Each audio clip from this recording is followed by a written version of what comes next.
Ahora, conociendo la realidad de la Franja de Gaza, nos acompaña desde ese lugar Valeria Cortés. Ella es activista pro-Palestina.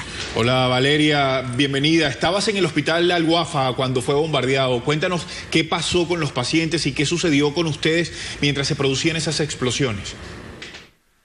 Sí, nosotros estábamos un grupo de activistas, en este caso éramos dos, los que nos encontrábamos en este momento atendiendo el turno de la noche como escudos humanos para proteger un hospital que ya había sido bombardeado con anterioridad.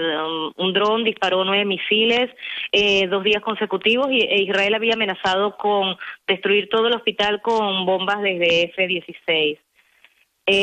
Bueno, no teníamos ni una hora que habíamos llegado al hospital, serían pasadas las 8 de la noche, cuando los enfermeros vinieron muy preocupados porque habían recibido varias llamadas de las fuerzas de ocupación israelíes, comentándoles, amenazándoles pues directamente de que iban a bombardear el hospital. Ellos les explicaron que por favor que no, que ellos tenían 16 pacientes entre niños, mujeres, hombres y ancianos que estaban completamente inmovilizados, que aparte necesitaban ventilación artificial, necesitaban oxígeno y que si nos bombardeaban esas personas iban a perder la vida. Sin embargo, a los pocos minutos empezaron a sonar las bombas. ¿Me están escuchando? ¿Sí? Sí, te escuchamos, Valeria, atentamente a este relato que nos estás contando, que lo vivías precisamente y que nadie más tiene esa posibilidad de ser testigo de lo que allí sucedía. Además de eso, preguntarte, ¿ayudabas a trasladar las personas, a sacarlos en ambulancias, según nos habías comentado antes? ¿Hacia dónde los trasladaron? ¿Cómo lograr que estas personas, estos pacientes, la mayoría de ellos que no podían moverse, podrían llegar a un lugar seguro? Mira, realmente fue dramático porque en la mitad de las bombas, obviamente, las paredes caían, reventaban todos los cristales, los pacientes estaban en el segundo piso, nosotros estábamos en la planta, estaban en el segundo piso, en los pasillos, para estar lejos de las ventanas, porque como ya habían bombardeado, los médicos tenían miedo de que los cristales pudieran lastimarlos. Entonces empezamos a bajarlos a la planta y yo envié algunas fotos, no sé si ustedes las pueden mostrar, lamentablemente en la mitad de la oscuridad, con todo resonando bajo los bombardeos, agarrados, sabes, en sábanas como si fuesen chinchorros para irlos moviendo, y bueno, pacientes que necesitan aparatos para subsistir, los íbamos dejando todos en la planta baja, como se ven las fotos, apiladitos en la entrada donde llegaban las propias ambulancias del hospital, porque se le pidió al hospital, el director del hospital, el doctor Bassman, llamó a la Cruz Roja y le pidió, por favor, le dijo, Israel está bombardeando un hospital lleno de pacientes, lleno de personal médico, lleno de civiles, donde hay 2 activistas, y la Cruz Roja pues directamente se negó a ayudar. El director del hospital, el doctor Bassman, los acusó públicamente, están sus declaraciones en los medios, de cooperar con Israel, porque era la obligación de la Cruz Roja prestar atención a víctimas civiles bajo bombardeo. Nosotros tuvimos que, envueltos en sábanas, como muestran las imágenes, subirlos a las ambulancias, no había personal para manejarlo. El camarada que está aquí, un activista español llamado Manu Pineda, tuvo que manejar una de las ambulancias. Mientras íbamos en la ambulancia llevando pacientes atrás y enfermeros, yo iba de copiloto, seguían bombardeando, un dron lanzó un misil a escasos metros de nosotros y explotó toda una pared. Ahí están las fotos también de la ambulancia apedreada por la explosión, por el impacto secundario de la explosión contra una casa.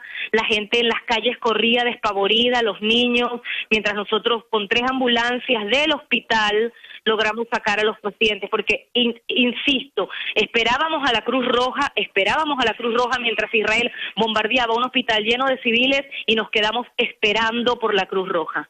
Valeria, ¿se sabe por qué razón Israel tomó ese hospital como un blanco para los ataques? Por la misma razón, porque toma como blancos también las escuelas. Ahora escuchaba el paso y decían que los muchachos, nosotros hicimos varias recopilación de testimonios de los niños que están en las escuelas de la UNRWA en el 2008, cuando Plomo Fundido bombardearon una escuela también, por esa misma razón, porque son criminales de guerra. No puede haber otra explicación, es más, no hay explicación para bombardear un hospital. Bombardean escuelas, bombardean hogares, bombardean parques infantiles. Yo les puedo enviar las fotos. Nosotros estuvimos la semana pasada visitando Han Yunis, que es también al sur de la franja, porque tuvimos la lamentable oportunidad de ver cómo herían a una cantidad de niños cuando estábamos en el hospital Nasser, también de Han Yunis, y empezaron a llegar ambulancias llenas de niños y resulta que habían bombardeado un parque infantil.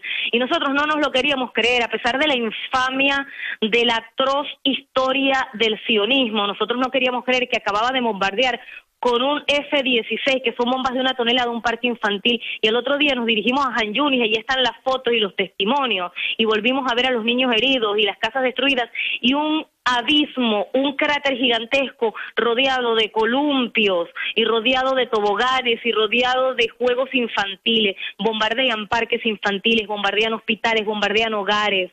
Yo ya no, o sea, llega un punto en que te saturas de estar recolectando la información de la gente que te muestran todos sus hogares derruidos, pero quiero decir una cosa que es importante entre tanta masacre y entre tanto genocidio y entre tanta tragedia. El pueblo palestino tiene un espíritu indoblegable. En la mitad de la tragedia te hacen no quieren que los veas derrotados. Yo que recojo el material gráfico, cuando ven que les vas a sacar una foto, ponen la mano en señal de victoria, porque es un pueblo que no está acostumbrado a llorar, sino a combatir y a luchar, con lo único que le sobra al pueblo palestino, porque Palestina no tiene ejército y se está enfrentando a uno de los ejércitos más poderosos del planeta, y aquí lo único que sobra en Palestina es dignidad y coraje, y con eso están enfrentando el poderío de una entidad invasora apoyada por Estados Unidos y apoyada por las democracias, las mal llamadas democracias occidentales de Europa, que se la pasan acusando de terroristas a los pueblos débiles que combaten cuando los principales, los únicos, los más terribles terroristas son ellos. Valeria, gracias por ese testimonio, gracias por contarnos lo que allí sucede, ese testimonio sobre el que usted ha podido relatarnos tantos hechos, porque